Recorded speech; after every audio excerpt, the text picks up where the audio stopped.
turma, tudo bem? Vamos falar hoje dos argumentos lógicos. É uma aula praticamente de fechamento sobre o assunto, proposições. Tem muitos autores que discutem o raciocínio lógico, que falam de raciocínio lógico para concursos públicos, principalmente esse raciocínio proposicional, que fala que o objetivo de tudo que nós estudamos até agora, por exemplo, equivalência lógica, negação, os quantificadores, tabela verdade, tudo que nós estudamos tem como objetivo o entendimento do argumento, do que é o argumento lógico e como que eu classifico esse argumento como um argumento válido ou um argumento inválido. Vamos lá? Antes de tudo, professor, o que é argumento? O que é a tal da lógica de argumentação? Vamos aqui. A lógica de argumentação é a compreensão do processo lógico que, a partir de conjuntos de hipóteses, vou fazer uma pausinha. O que são essas hipóteses aqui? As hipóteses são as proposições. Então nós podemos ler aqui, compreensão do processo lógico que, a partir de um conjunto de proposições, conduz de forma válida, vamos gravar esse termo aí válido, que ele vai ser importante para a gente. Conduz de forma válida a conclusões determinadas. A conclusões determinadas. Então, nós estamos criando uma estrutura para que no final dessa estrutura, ao fim dela, nós possamos tirar conclusões. E lá nessas conclusões, nós podemos classificar esse argumento como válido. Ou não, talvez ele não seja válido. Vamos ver como que nós fazemos, como que nós vamos entender o argumento como válido ou como inválido, tá certo? Vamos supor aqui um seguinte argumento. Primeira proposição, primeira frase. Essa primeira frase, essa primeira declaração, também poderia ser chamado de sentença, também poderia ser chamado de premissa, pode ser chamado de hipótese, é tudo a mesma coisa. Proposição, premissa, hipótese. Tá tudo tranquilo, é tudo a mesma coisa. Então, primeira, vou chamar de premissa. Primeira premissa. Todos os alunos, todos os estudantes do LAC são inteligentes. Então, premissa número 1. Premissa número 1. Todos os estudantes do LAC são inteligentes. Premissa número 2. Pedro é aluno do LAC. Conclusão, como que eu sei que é a conclusão, a terceira frase? Porque ela tem uma expressão conclusiva. Logo, poderia ser portanto, poderia ser sendo assim, desta forma, todas essas são expressões conclusivas. Eu estou concluindo algo acerca do que foi dito anteriormente. Então a conclusão ficaria: Pedro é inteligente. Então vamos lá, estrutura do texto aqui, Premissa 1, todos os alunos do LAC são inteligentes. Premissa 2, Pedro é aluno do LAC. Conclusão: logo, Pedro é inteligente. Nós não estamos preocupados aqui com a facilidade ou dificuldade sobre a interpretação desse texto. A interpretação destas frases são muito simples. O detalhe é como foi organizado esse texto, como foi organizado esse argumento. E antes de tudo, por que eu posso chamar isso de argumento? Eu posso chamar de argumento porque, a partir de algumas premissas ou algumas proposições, proposição 1 ou premissa 1, proposição 2 ou premissa 2, eu cheguei a uma conclusão, correto? Então, a organização e a engenharia por trás dessas premissas me faz chegar a essa conclusão. Agora, esse texto ele tem uma particularidade. Ele está saindo de uma ideia geral e indo para uma particularidade. Ou seja, ele está indo do geral para o particular. O que é isso de geral para o particular, professor?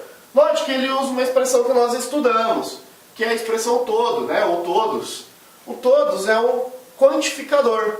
Ele traz uma proposição categórica aqui. Todos os estudantes do LAC são inteligentes. Então, como ele cria uma generalização, todos os estudantes do LAC. Aqui são os estudantes do LAC. E como todos são inteligentes, aqui são os inteligentes. Beleza? Essa foi a premissa número 1.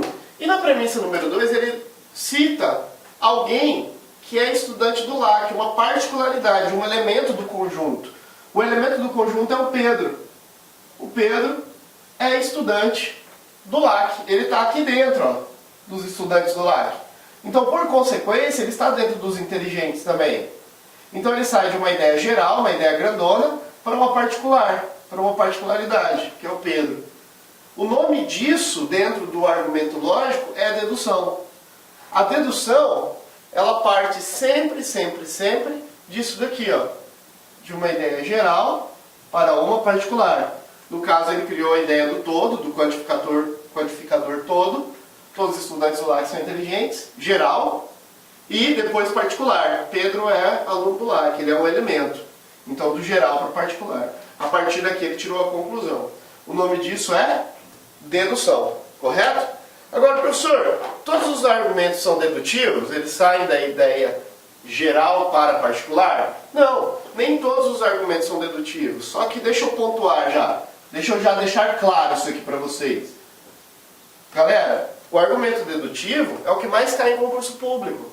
Como o nosso foco aqui é concurso, nós estamos com um objetivo no estudo dessa matéria. Estamos estudando para provas de concursos públicos. Nas provas de concursos públicos, o argumento que mais cai não quer dizer que não cai o outro, que eu vou explicar daqui a pouquinho. Mas cai muito menos. Este é o que mais cai. Então estude bem deduções e argumentos dedutivos. A gente vai trabalhando aqui com vocês. Você vai ter condição total de acertar qualquer assunto, qualquer questão sobre este assunto de argumento. Beleza? Então bora lá. Segundo tipo de argumento possível, o argumento indutivo. Galera, o argumento indutivo só inverte a ordem deste pensamento. Então, ao invés dele sair de uma generalização para uma particularidade, ou seja, dele sair de uma premissa geral para uma premissa particular, ele faz ao contrário. Ele sai de uma particular para uma geral, para uma generalização. Então, por exemplo, Carlos é inteligente. Isso é um elemento, é uma ideia particular. Ideia particular. É um elemento. Carlos estuda no LAC. Ele colocou uma ideia maior, né? Logo, todos os estudantes do LAC são inteligentes? Ó, então ele saiu de uma particularidade, de um elemento particular, para criar uma conclusão geral. O nome disso é indução. E a ideia da indução aqui não é a ideia pejorativa, às vezes, que a gente tem. Ah, fulano induziu ciclano a fazer algo errado. Então, a ideia da indução é apenas a ideia dessa estrutura. A estrutura que sai de uma sentença particular para uma conclusão geral ou generalizada. Por exemplo, Carlos é inteligente, o Carlos estuda no LAC. Ele tirou uma conclusão, logo todos os alunos do LAC são inteligentes. De fato, as induções são argumentos ditos, entre aspas, mais fracos, tá certo? Porque eles têm ali, ele pode conter, né, algumas falhas. Essa generalização talvez ela possa ser quebrada de uma maneira mais fácil. Mas o nome da estrutura é indução. Nós não estamos criticando o que é indução, não é isso, tá? Nós estamos dando nome às coisas. A indução é isso. É a ideia particular para conclusão geral. Beleza? Tudo bem, professor? Então, vamos lá. Entendi o que é a dedução. A dedução sai da sentença geral para a sentença particular. Eu sei o que é a indução. É praticamente o caso contrário. Ele sai da sentença particular para a conclusão geral. E você falou que o que mais cai em concursos públicos é a dedução. Então, nosso foco, como nosso foco é concursos públicos, nós vamos trabalhar com os argumentos, principalmente com os argumentos dedutivos. Normalmente, os argumentos dedutivos, eles criam várias premissas que podem ser chamadas de proposições, podem ser chamadas de hipóteses. Essa flechinha aqui não tem nada a ver com aquela condicional, tá? Deixa pra lá isso aí, não tem nada a ver. Eu estou dizendo assim que a primeira frase, a segunda, a terceira aqui, normalmente, tá? A gente vai ver que pode acontecer inversões, mas normalmente a primeira sentença, a segunda, a terceira aqui, vão ser chamadas de proposições ou premissas, ou hipóteses. Então, premissa 1, premissa 2, ou proposição. E depois de várias, pode ter uma, duas, três, várias premissas, ele vai tirar uma conclusão, tá certo? E essa conclusão, a gente vai julgar ela depois como podendo ser válida ou inválida. Antes disso, vamos dar nome a um tipo de argumento muito clássico, a construção de um argumento muito clássico aqui dentro do nosso estudo. Existe um argumento muito utilizado, que inclusive é algo que a gente mostrou logo no início. É esse argumento com duas premissas e a partir dessas duas ele tira uma conclusão dedutiva, da forma dedutiva, já explicamos.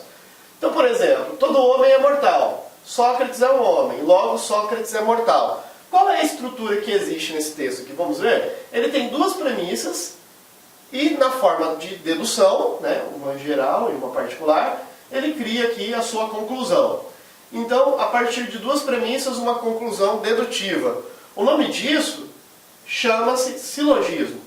Todo argumento que consiste em duas premissas e uma conclusão denomina-se silogismo, tá certo?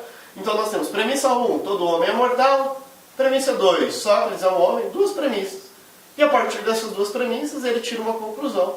Sócrates é mortal. Este é apenas um exemplo que eu estou dando, mas se você parar para pensar, aquele primeiro exemplo lá também era um silogismo.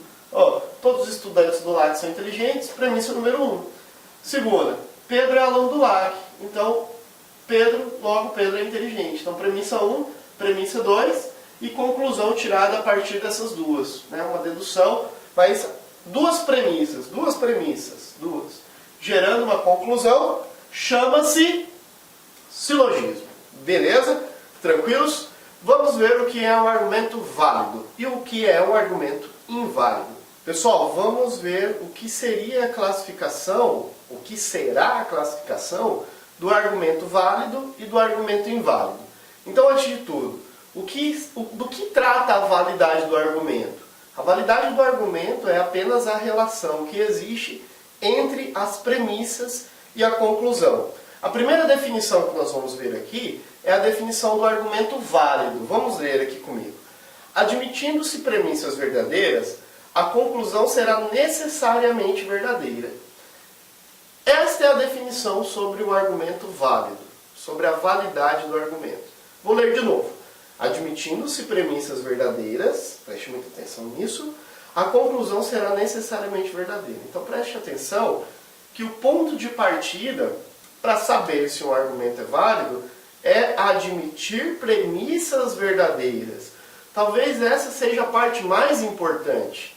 Admitir premissas verdadeiras. Então, tudo que for premissa deve ser considerada verdadeira. Beleza. Agora vamos ver a invalidade. Quando o argumento é chamado inválido. O argumento inválido pode ser chamado também de falácia. Ou pode ser chamado também de sofisma. Vamos ver. Admitindo-se premissas verdadeiras, a conclusão não será necessariamente verdadeira. Olha a diferença, galera. Admitindo-se premissas verdadeiras, aqui. E aqui também, admitindo-se premissas verdadeiras. Então, esse detalhe, ele já é muito importante. Tanto no argumento válido, quanto no argumento inválido, você vai partir de um mesmo pressuposto. Você vai considerar premissas verdadeiras. Então, olha, o seu ponto de partida no estudo da validade do argumento é sempre o mesmo. É considerar premissas verdadeiras. As premissas serão sempre verdadeiras. O que vai tornar um argumento inválido agora é que a conclusão não será necessariamente verdadeira. Então, quer dizer, no argumento inválido, a conclusão pode ser falsa. Ou, um detalhe que muita gente se esquece, no argumento inválido, eu posso ter inconclusão. Ou seja, talvez eu não consiga tirar a conclusão das premissas. Premissas verdadeiras, garantindo conclusão verdadeira, o argumento é válido. Premissas verdadeiras, mesma coisa. Mas não garantindo o resultado, conclusão verdadeira. Aí o argumento é inválido. O que é não garantir conclusão verdadeira? É ter conclusão falsa ou o argumento ser inconclusivo. Não ter conclusão tirada das premissas. Então, essas duas situações que eu citei no final trazem a invalidade do argumento. Professor, eu consigo entender melhor resolvendo questões, aplicando nos exercícios. Então é isso que nós vamos fazer agora. A partir deste instante, nós vamos ver questões de provas de concursos públicos. Vamos lá? Pessoal, questão número 1. Considerando as características do raciocínio analítico e a estrutura da argumentação, julgue o item a seguir. O raciocínio, nenhum peixe é ave, logo, nenhuma ave é peixe, é válido. O que eu quero dizer, ou no caso o elaborador quer dizer, quando o argumento é válido? Ele quer dizer que a conclusão pode ser tirada da premissa. Nesse caso tem uma premissa apenas, né? E a premissa traz a ideia do nenhum, o quantificador nenhum. Nenhuma ave, nenhum peixe é ave. Então que seriam os peixes, lembra lá dos diagramas? Ó? Aqui seriam as aves, e eles estariam desconexos. Será que, garantindo como verdadeira, lembra que premissa é verdadeira, ele pode falar qualquer bobagem aqui. Falou que é premissa, nesse caso ele nem falou, mas apresentando como premissa, e como que eu sei, professor, que esta é a premissa e a outra é a conclusão? A outra é a conclusão porque, a partir daqui, eu tenho uma expressão conclusiva. Quer dizer que ele tirou essa conclusão desta premissa anterior. Então, garantindo essa premissa como verdadeira, premissa é sempre verdadeira. Ele pode contar, inclusive, um absurdo aqui do ponto de vista real, do ponto de vista do senso comum. Ele pode falar uma besteira, ele pode falar bem assim, Buenos Aires é a capital do Brasil. Se essa for a premissa, eu vou garantir ela como uma premissa verdadeira. Ah, professor, então peraí, quer dizer que dentro das premissas podem aparecer coisas desconexas com o mundo real? Pode, tá certo? Se estiver na premissa, você vai garantir como verdadeiro. Inclusive um absurdo, pode ser um absurdo, mas você vai garantir como verdadeiro. Então, premissa verdadeira garante que a conclusão vai ser verdadeira? Vamos ver. Nenhum peixe é ave. Seria a mesma coisa que nenhuma ave é peixe? Nós vimos no estudo dos diagramas lógicos, se você não lembra, vale a pena voltar um pouquinho e dar uma olhada, que o uso do nenhum admite de forma equivalente a inversão.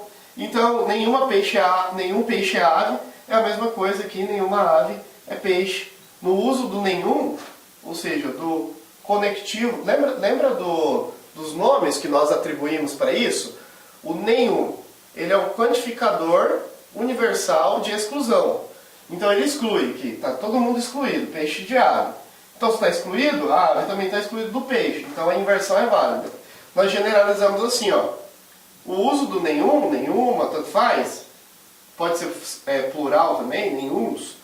Nenhum A é B, é equivalente a nenhum, de maneira genérica, nenhum B é A, tá certo? Então isso aqui é uma regra geral. Então da mesma forma que nenhum A é B, nenhum B é A, nenhum peixe é ave, logo, nenhuma ave é peixe, é aceito como válido.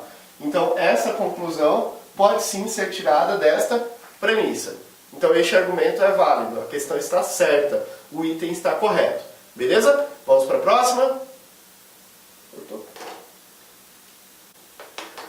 Pessoal, questão 2.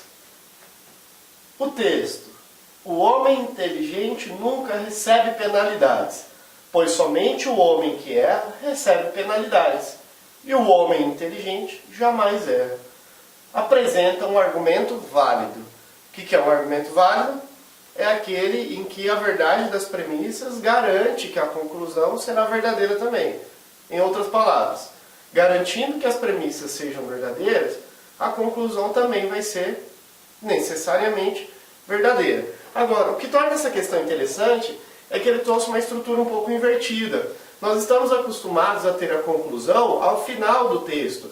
Ele coloca várias sentenças e no final ele fala logo, aí dá uma conclusão. Portanto, e dá uma conclusão. Aqui ele inverte, ele apresenta a conclusão lá no começo, olha só. O homem inteligente nunca recebe penalidades. Essa é a conclusão. Ela não está no final, ela está logo no início. Como que eu sei, professor? Porque ele sustenta isso daqui e depois, ó, ele fala assim, ó, o homem inteligente nunca recebe penalidades. Pois, aí agora ele vai defender o que ele disse. Mas eu poderia ter começado a ler aqui, ó, quer ver? Ó? Somente o homem que erra recebe penalidades. E o homem inteligente jamais erra. Portanto, o homem inteligente nunca recebe penalidades. Então a conclusão apareceu numa estrutura diferente. Ela foi dada logo no início. Então, o que é a premissa número 1? Vamos ver. Quem eu posso chamar de premissa número 1? Essa daqui, ó. Somente o homem que erra recebe penalidades. Então, poderia pensar no diagrama, ó. O homem que erra são esses homens aqui, que estão dentro desse conjunto. E somente o homem que erra recebe penalidades. E eu faço uma interseção, ó. Recebe penalidades. Quer dizer aqui que neste intervalo, nessa interseção, estão os homens que recebem penalidades, né? Somente os homens que erram recebem penalidades. Aí quem que é a premissa número 2? Vamos ver. O homem inteligente jamais erra. Esse jamais pode ser interpretado como nenhum, né? Nenhum homem inteligente erra, tá certo? Nenhum homem inteligente erra. O homem inteligente jamais erra. Nenhum homem inteligente erra. Então essa seria a premissa 2. Nenhum homem inteligente erra. Aqui são os homens inteligentes. E aí eles estão separados dos que erram. Estão desconexos, separados. E aí vamos ver se eu consigo ou não tirar a conclusão destes diagramas, ou seja, destas premissas. Vamos ver. O homem inteligente nunca recebe penalidades. Olha o homem inteligente aqui, ó, são esses. Eles estão separados dos que recebem penalidades, ó, desconexos. Então, este argumento, a conclusão dele, essa conclusão, pode sim ser tirada das premissas. A verdade das premissas, que são essas duas, garante a verdade da conclusão. Então, este argumento é sim um argumento válido. Beleza? Então, o interessante dessa questão foi que a estrutura foi um pouco diferente. A conclusão foi dada logo lá no início. E depois ele deu as sentenças. Não tem problema. Sentenças ou premissas, tá bom? Não tem problema. Então, essa é a nossa premissa 1. Esta é a nossa premissa 2. E a conclusão que nós verificamos foi a parte de cima aqui. Foi o homem inteligente nunca recebe penalidades. Beleza? Então, o item está certo, certinho. O argumento é válido. Beleza? Vamos para a próxima.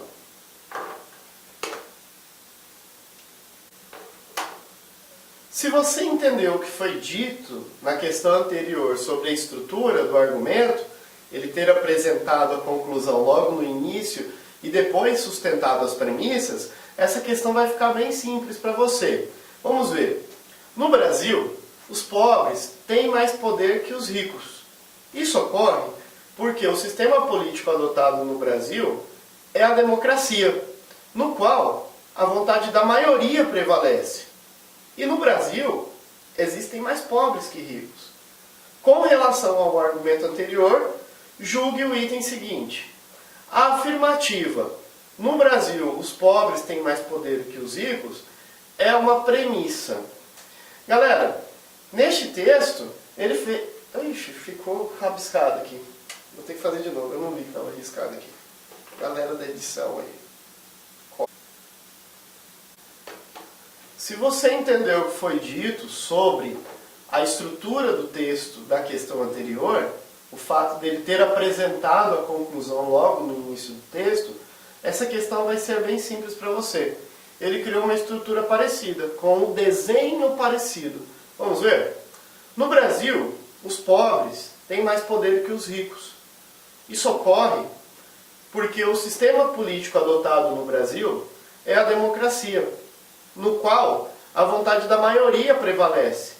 E no Brasil, existem mais pobres que ricos. Com relação ao argumento anterior, julgue o item seguinte. Afirmativa. No Brasil, os pobres têm mais poder que os ricos. É uma premissa. Galera, ele fez a mesma coisa, conforme eu havia dito, ele fez a mesma coisa do que foi feito na questão anterior. Ele criou uma estrutura diferente no texto. Ele apresentou a conclusão logo no início. Ele diz assim, ó, voltando lá no começo. No Brasil, os pobres têm mais poder que os ricos. Aí ele sustenta isso falando o seguinte, ó, isso ocorre por quê? Quer dizer que agora ele vai explicar o porquê daquilo. Então ele já deu uma conclusão e ele vai sustentar a conclusão depois agora, com essas premissas. Aí as premissas que ele deu foram que o sistema adotado no Brasil, o sistema político é a democracia. E o que diz? O que reza a democracia? Que a maioria, o poder da maioria prevalece, né? A vontade da maioria prevalece. E aí a lógica que ele cria é que, como no Brasil existe uma quantidade maior de pobres do que ricos, e a maioria prevalece, os pobres teriam mais poder. Então, a conclusão foi dada logo no início do texto. No Brasil, os pobres têm mais poder que os ricos. Essa é uma conclusão. E o que veio abaixo são as premissas. Então ele trouxe só o desenho, né, a estrutura invertida. No Brasil, os pobres têm mais poder que os ricos, é a conclusão e não premissa. As premissas seriam: o sistema adotado no Brasil é democracia, a vontade da maioria prevalece, existem mais pobres que ricos no Brasil. Então essas são as premissas. Essa primeira parte é a conclusão. Então este item está errado. Esta frase é a conclusão e não a premissa. As premissas. Não é nenhuma premissa na realidade. Beleza? O item está errado. Vamos para o próximo?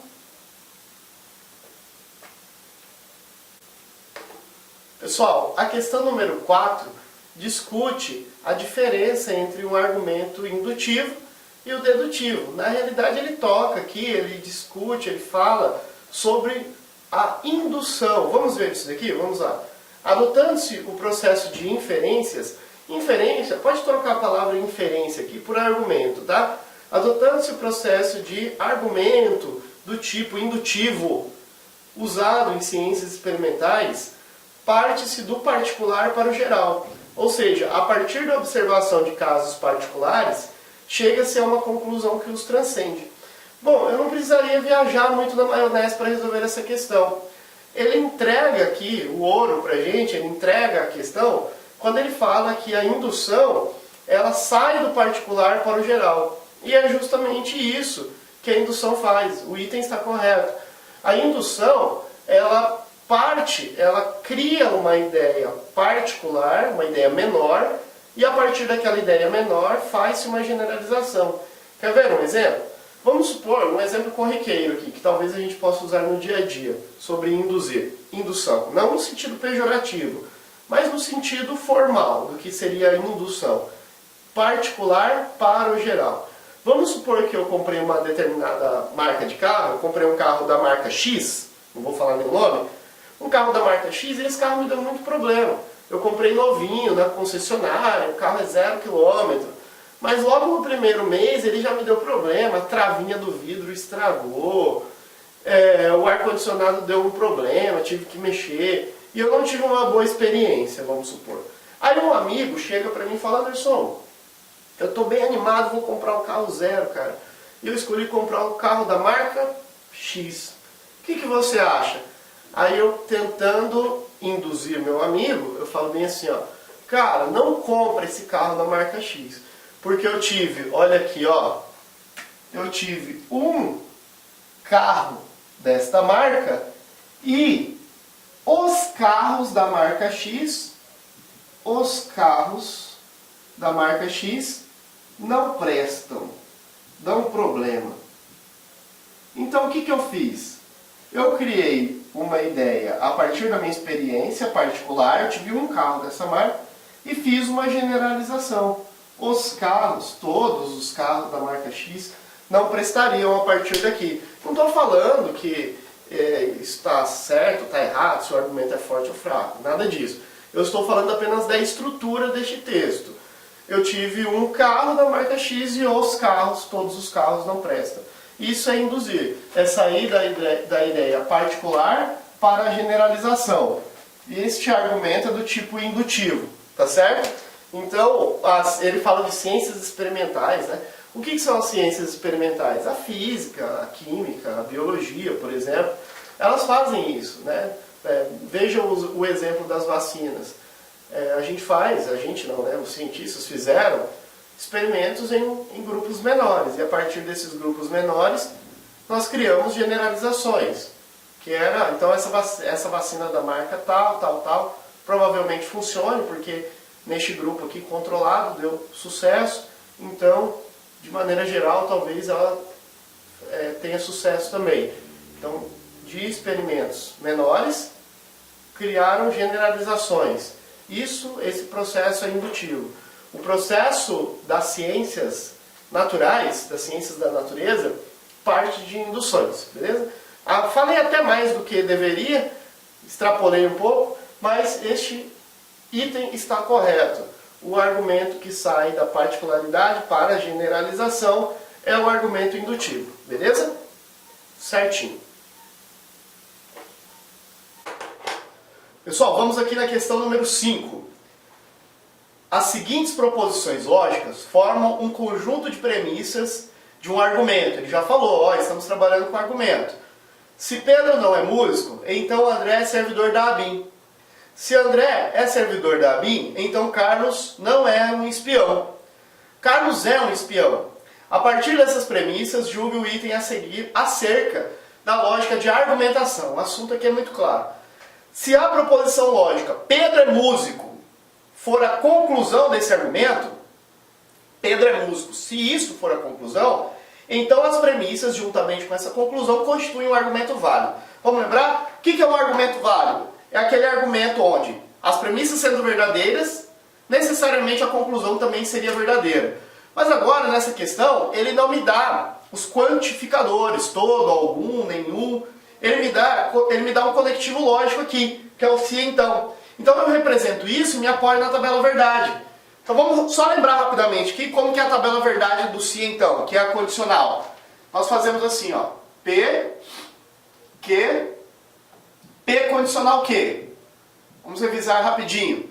4 linhas, essa tabela matriz aqui, 1, 2, 3, 4, e nós montamos ela por coluna. Verdadeiro, verdadeiro, falso e falso, e depois intercalando, verdadeiro, falso, verdadeiro, falso. A condicional só tem uma resposta falsa aqui, ó, na última coluna. Só na segunda linha, só no VF. Lembra lá da Vera Fischer? O vem ferrar, ferrou? Então o resto é tudo verdadeiro. Então vamos lá. Para o nosso caso, que é lógica de argumentação, para o argumento ser válido, tudo tem que ficar verdadeiro. Então a única coisa que não pode acontecer, preste atenção, o que não pode acontecer. O que não pode acontecer é proposição V seguida de proposição F. Por quê? Porque se eu tiver uma proposição V seguida de uma proposição F, nessa ordem, ficaria falso. E argumento válido não possui premissas e nem conclusão falsa. Então eu tenho que criar aí uma forma de não, em hipótese alguma, não criar argumentos que tenham V seguido de F em condicionais, no uso do se então. Vamos lá. Vamos ver como que nós aplicamos isso na questão. Então eu vou representar cada premissa, cada proposição, por uma simbologia. Por exemplo, se Pedro não é músico, vamos fazer uma simbologia aqui, ó, negativa do Pedro, ele não é alguma coisa, ele não é músico. Então neguei, né? Ele não é músico. Então, condicional, André é servidor da BIM. Vou colocar um A de André aqui, ó. André é servidor da BIM, afirmativo. Se André é servidor da BIM, então André é servidor da BIM, então, flechinha, ó, então. Carlos não é um espião, então uma negativa aqui, porque fala que ele não é. Carlos não é um espião. Aí ele fala, Carlos é um espião. Uma proposição simples, uma só. Carlos é um espião. Aí o que o item me sugere? A assertiva me sugere? Ela sugere que se a frase Pedro é músico for a conclusão, então vamos escrever aqui, ó. Pedro é músico. P de Pedro apenas, ele é músico. Se essa for a conclusão, então o argumento seria válido. Então nós teríamos aqui a conclusão, essa seria a primeira premissa, essa seria a segunda premissa, nós teríamos 3 premissas. E aquela conclusão. Bom, para o argumento ser válido, o que acontece? A verdade das premissas garante a verdade da conclusão. Ou seja, o fato dessas premissas aqui serem verdadeiras, iria garantir que a conclusão aqui fosse verdadeira também. Vamos ver se isso é certo.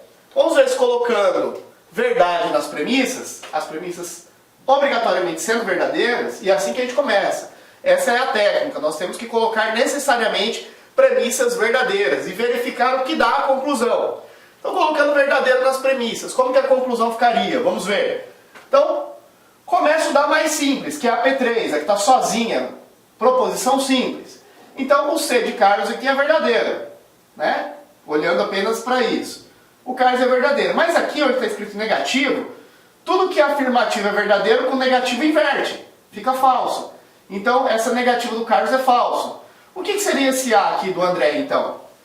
Esse A teria que ser necessariamente falso também. Por quê? Porque é somente a combinação falso com falso né, garantindo que aqui já é F, que daria verdadeiro. Em outras palavras, se eu tivesse arriscado colocar um V aqui no André, ficaria V enferrar. Lembra lá do VF? Não poderia, ó. V enferrar iria dar falso. Não pode, argumento válido não pode ter falso. Então eu não poderia colocar verdadeiro de forma alguma. Então como só existem duas hipóteses, se não é verdadeiro é falso. Aí lembra lá da tabela que eu acabei de apagar? Falso, falso é tranquilo. O falso, falso dá verdadeiro na condicional. Beleza? Tabela verdade. Ok, aí o A aqui é igualzinho, né? Não tem negativo em nenhum dos dois, é idêntico. Colocaria F aqui. Novamente, de forma alguma eu poderia colocar um V aqui. Porque se eu colocasse um V, ficaria V enferrar e enferrar aqui. Não pode. Argumento válido não pode dar F. Então, se eu não posso colocar um verdadeiro, porque eu tenho que garantir o verdadeiro tudo, isso aqui seria FF. Por quê, professor? Porque F combinado com F na tabela da condicional, FF, resultado verdadeiro. Beleza? Agora preste atenção. Se a negativa de P é falso, aqui na conclusão, onde ele está sem a negativa falso, a afirmativa ao contrário. A afirmativa verdadeira. Então, olha só. Quando eu garanti que as premissas eram verdadeiras, criando toda essa organização para garantir premissas verdadeiras, a conclusão necessariamente deu verdadeira. Então, esse argumento aqui é um argumento válido, que foi justamente o que o item me disse. Ele disse que se eu criasse premissa 1, premissa 2, premissa 3 dessa forma, e a conclusão com isto seria válido, e realmente deu válido. O item está correto. Número 5, certa. Beleza? Vamos fazer a próxima. Pessoal, vamos aqui na questão número 6. Julgue o item seguinte relativo à lógica proposicional e de argumentação. O seguinte argumento constitui um argumento válido. O Porto de Itaqui está no sudeste brasileiro, pois o Porto de Itaqui está localizado na Ilha de Marajó e a Ilha de Marajó está localizada em São Paulo. Lembra que nós comentamos que o argumento ele pode partir de coisas irreais, né? Desde que, garantindo as premissas verdadeiras, ele pode falar qualquer besteira na premissa. Se eu garantir que aquela premissa é verdadeira, eu vou avaliar a conclusão. Se a conclusão for necessariamente verdadeira, o argumento é válido. Inclusive aqui ele está falando que a Ilha de Marajó fica em São Paulo, né? Se a gente associar com coisas do mundo real, dá problema.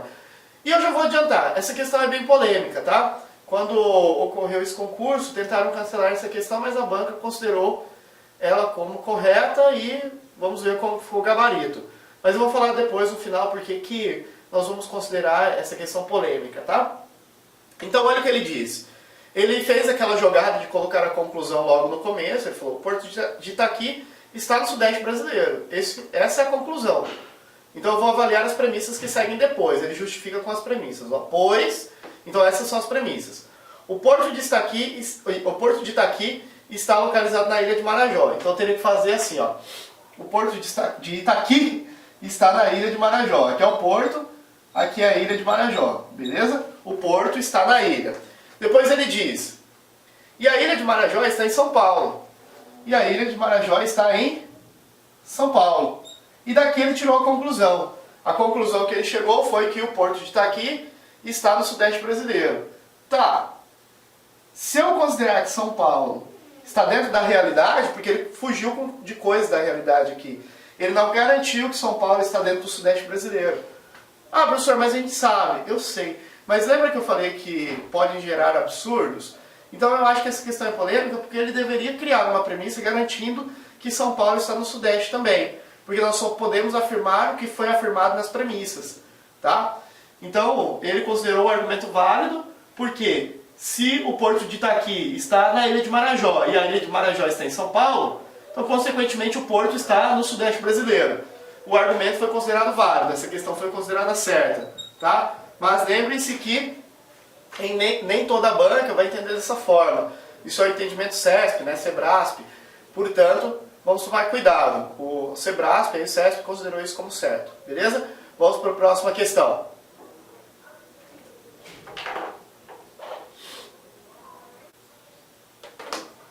Turma, a questão número 7 parece ser uma questão muito extensa, muito complexa, mas vamos ver aqui que ela não é tão difícil assim. Basta prestar muita atenção e ter uma interpretaçãozinha de texto.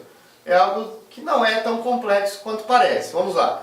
Considerando os símbolos normalmente usados, Para representar os conectivos lógicos, julgue os itens seguintes relativo à lógica proposicional e à lógica de argumentação. Já citou aí que é argumento.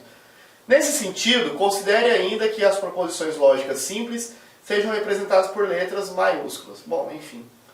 Vamos ver o que ele fala. A sentença. As consequências de nossos atos são florestas devastadas, descongelamento das calotas polares, extinção de dezenas de espécies animais, poluição dos rios e diminuição drástica das reservas de água potável. Apresenta um argumento válido. Será que esse argumento é válido? Pessoal, na realidade, isso nem é um argumento. Por quê? Porque para ser argumento, eu preciso de premissa, ou premissas, e conclusão. Eu preciso tirar necessariamente uma conclusão. E nessa frase só existe uma declaração. Não tem premissa, conclusão. Eu precisaria no mínimo de duas coisas. Por exemplo, uma premissa e uma conclusão. Eu não posso criar somente uma conclusão ou somente uma premissa e chamar isso de argumento. Tá certo? Lembra da estrutura básica dos argumentos? Inclusive uma estrutura muito simples, que é chamada silogismo, lá na aula, lá na explicação. Então, para ser argumento, eu precisaria de, no mínimo, uma premissa gerando uma conclusão. Tá certo? Então está errado, porque ele só fez uma declaração só. As consequências, a consequência não é conclusão? Tudo bem, mas aí teria só conclusão, não teria premissa. Então eu teria que ter premissa e conclusão. As consequências de nossos atos são florestas devastadas, descongelamento das calotas polares, extinção de dezenas de espécies animais, poluição dos rios e diminuição drástica das reservas de água potável. Existe uma declaração só, não tem premissa e conclusão. Beleza? Então nem é argumento, nem válido e nem inválido, porque não é argumento. Beleza? Errado o item, errado, número 7. Vamos para a próxima. Pessoal, questãozinha número 8 acabou sendo replicada. Vamos falar dela rapidamente aqui. Nenhum peixe é ave, logo nenhuma ave é peixe. Aqui eu tenho duas coisas. Aqui eu posso considerar isso uma premissa e aquilo ali uma conclusão. A única coisa que eu tenho que dominar é o uso do quantitativo nenhum. Nenhum A é B é a mesma coisa que nenhum B é A. Então não tem problema essa inversão. Se eu tenho essa premissa, eu posso chegar naquela conclusão. Então ele só trocou a ordem do peixe e da ave ali para concluir. Tá certo? Um argumento seria válido. Nós já falamos dessa questão. Vamos para a próxima. Turma, questão número 9. Extensa. Olha só, vamos com calma. Dado um argumento formado pelas premissas ou proposições P1, P2 e pela conclusão C, onde P1 significa se eu assino o relatório, sou responsável por todo o seu conteúdo, mesmo que tenha escrito apenas uma parte. Premissa número 2. Se sou responsável pelo relatório e surge um problema em seu conteúdo, sou demitido. Conclusão. Logo, escrevo apenas uma parte do relatório, mas sou demitido. O argumento apresentado no texto se tornaria válido do ponto de vista da lógica sentencial se, além das premissas 1 e 2, fosse acrescentada qual proposição abaixo. Então ele apresentou somente duas premissas e está falando para mim o seguinte: para o argumento ser considerado válido, eu teria que colocar mais uma premissa aqui dentro. Qual dessas premissas aqui, entre as letras A, B, C e D, eu deveria colocar aqui como uma premissa número 3 para que o argumento fosse válido, para que eu validasse esse argumento? Então, antes de tudo, nós temos que fazer algumas considerações. Nós temos que simbolizar esta frase, e todas essas frases, na verdade, para que nós possamos trabalhar de uma maneira inteligível, uma maneira que nós possamos entender. Ela está um pouco confusa, tá? Então a simbologia que nós usamos normalmente é P, Q, ou A, B, não importa. Normalmente a gente usa P, Q, R para cada proposição simples, né? Então o que nós vamos escolher aí como proposições simples para simbolizar? Onde ele está escrito? Onde ele escreve? Eu assino o relatório. A parte de assinar, responsável por assinar o relatório, nós vamos considerar uma primeira proposição. Então logo no início ele fala, se eu assino o relatório, na premissa número 1. Então nessa premissa nós vamos considerar P, essa frase, assino o relatório, tá bom? E a parte que fala que ele é responsável pelo relatório, nós vamos considerar uma segunda proposição simples. Aí ele fala, logo na sequência dessa frase também, sou responsável pelo conteúdo, tá certo? Aí ele diz que mesmo se ele fizer somente uma parte, isso aí é apenas um adendo, tá? Não tem problema. Então, o importante é falar que ele é responsável pelo conteúdo. Então, proposição P, assinar o relatório. Proposição Q, ser responsável pelo relatório. Uma terceira proposição, que já seria uma proposição R, seria escrever parte do relatório. Tá? Eu escrevi parte do relatório. E uma quarta proposição seria onde ele diz que há um problema em seu conteúdo. E uma última, mais uma, que é ser demitido. Tá certo? Organizando tudo isso, não vai caber aqui, organizando tudo isso em linguagem simbólica, essas proposições, premissas e conclusões ficariam descritas assim. Ó. Vamos com calma aí. Essa questão, devido à complexidade, com certeza você vai ter que dar uma olhada novamente na solução, fazer com calma, olhar uma, duas vezes. Tá? Então, a proposição que nós estamos chamando de P seria, vamos aqui, a proposição P, que eu vou chamar de P, apenas P. Inclusive vou usar minúsculo, para não confundir com P1, P2, essas coisas. Proposição simples P. P. Vai ser onde ele fala que eu assino o relatório. Eu assino o relatório. Isso eu estou escolhendo como P. A proposição que eu vou escolher como Q é onde ele diz que eu sou responsável pelo relatório. Sou responsável pelo relatório. A proposição que ele chamou de R, que eu vou chamar de R, vai ser que eu escrevi parte do relatório. Escrevi parte do relatório. Escrevi parte do relatório. PQR eu vou chamar de S agora. A próxima proposição que eu vou chamar de S, há um problema no conteúdo do relatório, tá? Há um problema em seu conteúdo. Há um problema. Vou abreviar. Há um problema em seu conteúdo. Há um problema. Vamos chamar de proposição T, quando ele diz que eu sou demitido. Sou demitido. E usando a simbologia que nós estamos acostumados, e detalhe, quando ele usa no texto a sigla, olha só, ele usa, ao invés de E, ele usa o termo mas, né? Ele fala, ó, mas sou demitido. Então nessa parte do mas, entenda a vírgula seguida de mas como um E, beleza? Uma conjunção. Então falei, questão um pouco mais complexa, né? Então nós vamos escrever assim, ó. Assino o relatório. Assino o relatório e sou responsável pelo seu conteúdo. Assino o relatório, se assino, então sou responsável, né, pelo relatório. Se eu assino, então sou responsável pelo relatório. Então é P condicional Q, tá bom? Essa seria a premissa número 1. A premissa número 2, ela diz o quê? Vamos lá, você pode voltar, só não vou conseguir voltar porque senão vai ficar bagunçado aqui.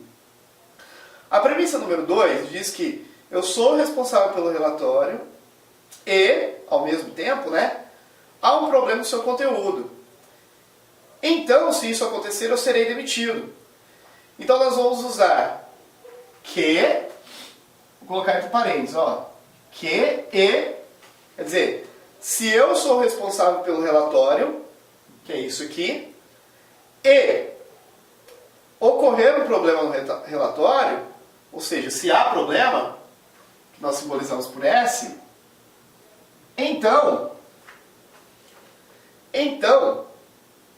eu sou demitido. Então vai ser uma condicional no T. Eu serei demitido. Aí ele falou, isso aqui é uma premissa 1. Isso aqui é uma premissa 2. Eu teria que ter uma premissa 3 aqui, que ele não me falou quem é. para gerar a conclusão do tipo. A conclusão seria: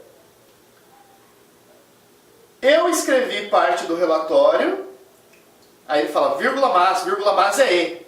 Escrevi parte do relatório, mas, certo? Mas sou demitido. Escrever parte do relatório e ser demitido. O mas, vírgula seguida de mas, é o E. Então nós vamos escrever isso aqui, ó. Eu escrevi parte do relatório, que é o R, e, ó a conjunção, sou demitido. T. Eu preciso de uma premissa número 3, tá certo? Então, para que a verdade das premissas garanta a verdade da conclusão. Essa questão complexa, né? Então, a verdade dessas premissas e dessa que eu desconheço garantiria que a conclusão fosse verdade também. Galera, a única alternativa que garantiria isso, para a gente fazer um pouco mais rápido, porque é uma situação complexa realmente, seria a letra C. Porque na letra C ele fala: eu escrevo apenas uma parte do relatório. Eu escrevo apenas uma parte do relatório, que é a letra R. Eu escrevo apenas uma parte do relatório, né? Assino o relatório e surge um problema em seu conteúdo. E surge um problema em seu conteúdo. ES. Tá certo? Então, garantindo que tudo fosse verdade, vamos ver se a conclusão daria verdade. Isso aqui é um E, é uma conjunção. Lembra da tabela verdade? Qual é a regra da conjunção? Só será verdade se essas duas forem verdades. Então seria verdade o R e o S. Então onde aparecer R eu coloco verdade, inclusive aqui, ó. E onde aparecer S eu coloco verdade. Coloquei um Szinho minúsculo, né? Vamos colocar. Professor, essa demora muito. Pois é, essa daqui eu vou fazer com calma. Esse S também eu vou colocar verdade, então eu vou colocar uma verdade aqui, ó. Tá bom? Então onde for R e onde for S eu vou colocar verdade, tá? Ah, mas como que eu vou garantir que isso aqui seria uma verdade? Então vamos ver. Aqui sendo verdade, aqui eu poderia garantir. E outra coisa importantíssima, eu poderia partir da conclusão também. Ficaria inclusive mais fácil.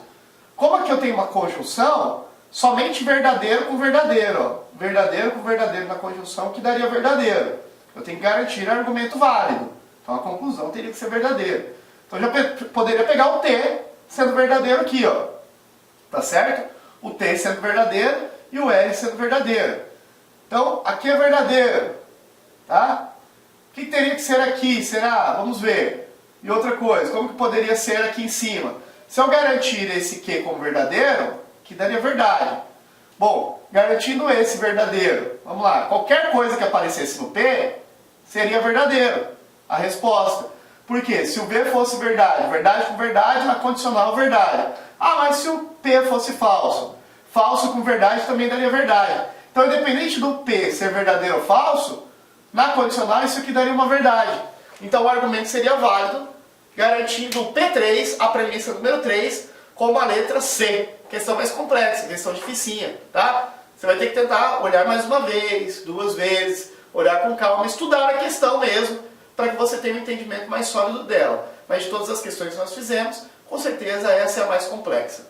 Beleza? Vamos para a próxima.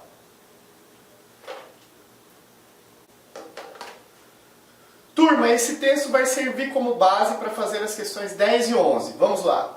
Considere as seguintes proposições, que as seguintes proposições sejam verdadeiras. Quando chove, Maria não vai ao cinema. Quando Cláudio fica em casa, Maria vai ao cinema. Quando Cláudio sai de casa, não faz frio. Quando Fernando está estudando, não chove. Durante a noite, faz frio. Tendo como referência as proposições apresentadas, julgue o item subsecutivo. Na verdade, são os itens, porque nós temos 2. O primeiro, que é o 10. Se Maria vai ao cinema, então Fernando não estava estudando. Vamos lá. Primeiro de tudo, vamos simbolizar tudo isso. E como que nós vamos simbolizar? Aqui está aparecendo o quando. Muita gente não sabe, mas o quando ele pode ser trocado de forma equivalente pela condicional. Quando chove, Maria não vai ao cinema. Posso trocar por se chove, então Maria não vai ao cinema. Então eu vou escrever assim, ó. Chover, vou escrever um CH. Chover, se chove, então beleza? Se chove, então Maria não vai ao cinema. Uma negativa aqui para Maria. Ok.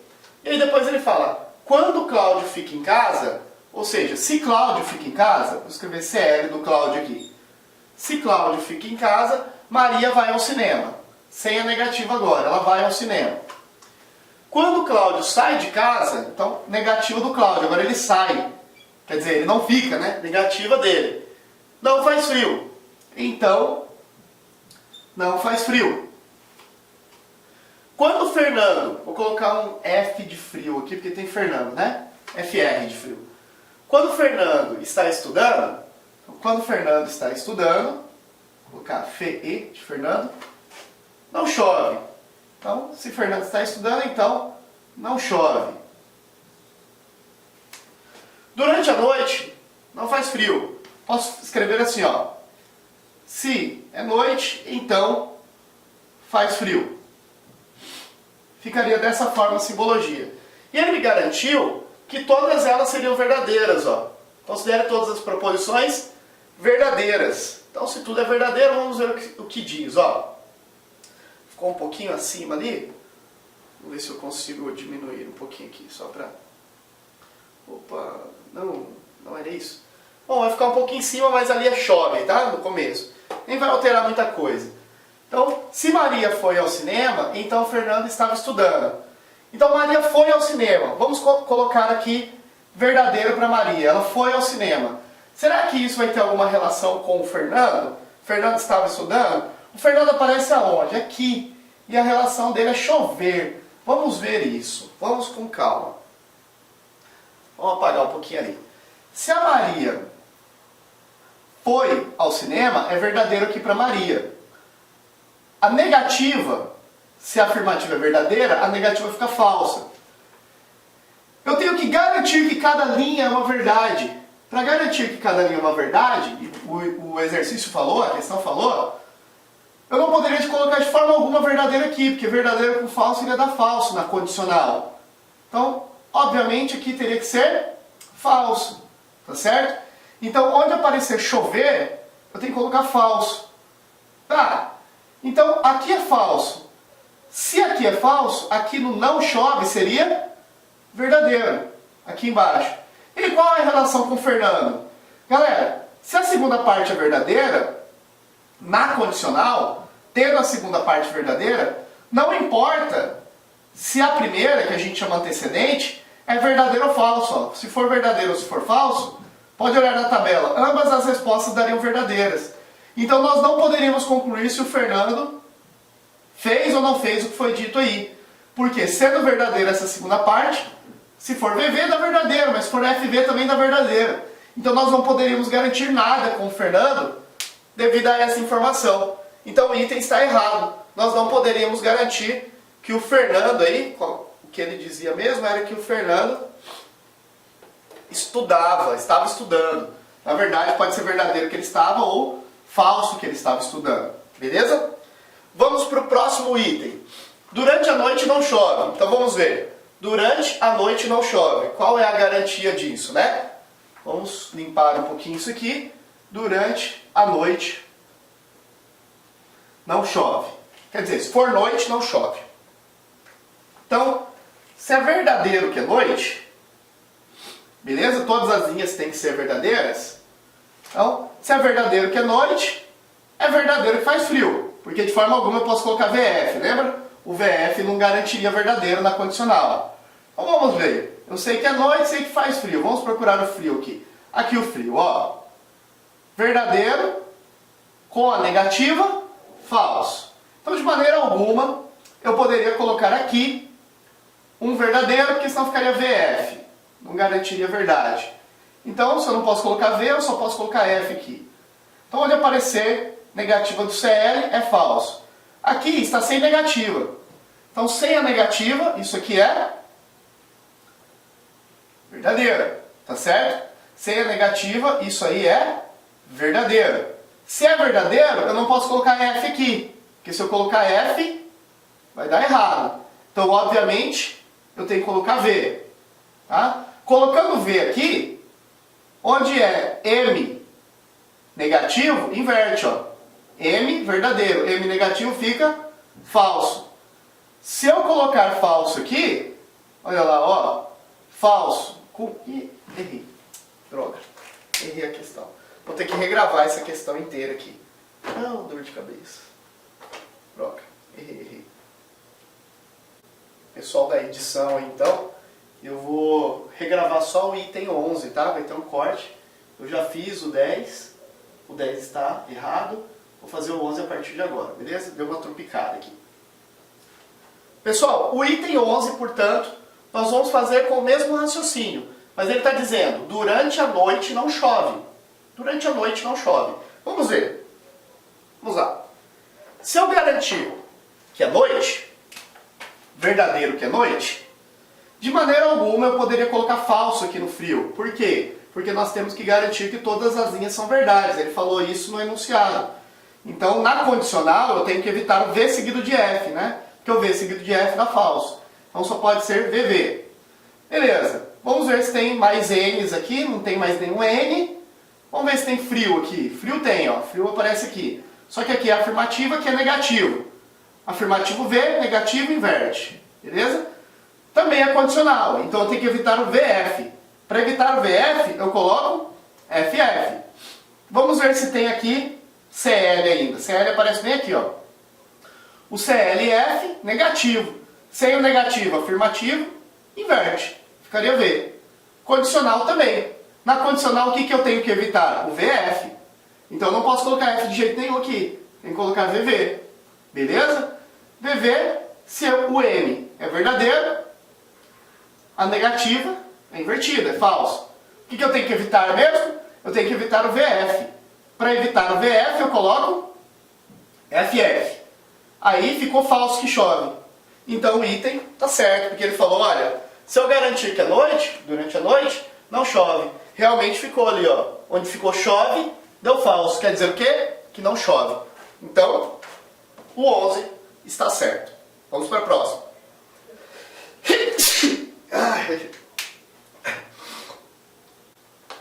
Turma, vamos aqui para a nossa última questão da parte de argumentos lógicos. Questão número 12. Considere verdadeira as seguintes afirmações. Considere verdadeiras as seguintes afirmações. Existem policiais civis que concluíram o ensino superior e todos os policiais civis são esforçados. Então ele utilizou aí os quantificadores, né? Existem e todos. Então, existem policiais civis que concluíram o ensino superior. Eu vou colocar aqui um conjunto de policiais civis e que concluíram o nível superior. Alguns existem, né? O existem são alguns. Então, concluíram o nível superior. Mas depois ele diz, todos os policiais civis são esforçados. Então ele cria uma relação com um conjunto maior. Ó. Todos os policiais civis são esforçados. Então aqui é o conjunto dos esforçados. Vamos ver o que nós podemos concluir a partir disso. Os policiais civis esforçados concluíram o ensino superior? Bom, aqui traz a ideia do todo, né? Todos os policiais civis, tá? Isso é uma generalização. Todos os policiais civis esforçados concluíram o nível superior. Ó, esses policiais civis aqui, eles são esforçados, porque todos são. E esses estão fora da circunferência do superior, ó. Então tá errado, tá? Então tem policiais civis esforçados que não concluíram o ensino superior. Nenhum policial civil esforçado concluiu o ensino superior? Tem sim, ó. Tem aqui policial civil esforçado na interseção que concluiu o ensino superior. Os policiais civis que não concluíram o ensino superior não são esforçados? Por exemplo, esses aqui, ó, eles não concluíram o nível superior, porque estão fora do vermelhinho. Mas eles são esforçados, porque eles estão dentro dessa grandona. São esforçados sim. Está errada a letra C. Letra D. Os policiais civis que concluíram o ensino superior são esforçados? Sim, ó. Os policiais civis que concluíram o ensino superior são esses da interseção. Eles são esforçados também. A alternativa certa é a letra D. Até porque todos os policiais civis são esforçados. Existe policial civil com ensino superior que não é esforçado? Está errado, ó. Policial civil que possui nível superior, todos são esforçados, sim. Então está errado, realmente o gabarito é a letra D de dado. Beleza? Turma, essa foi nossa aula sobre argumento lógico. Tivemos questões fáceis, questões médias e questões um pouco mais difíceis. Se vocês tiveram dificuldade com alguma, assista 2 vezes, assista 3 vezes. Dê uma olhada novamente, vemos aí uma questão polêmica, né? Dá uma olhada com calma que você vai dar conta, beleza? Até a próxima aula.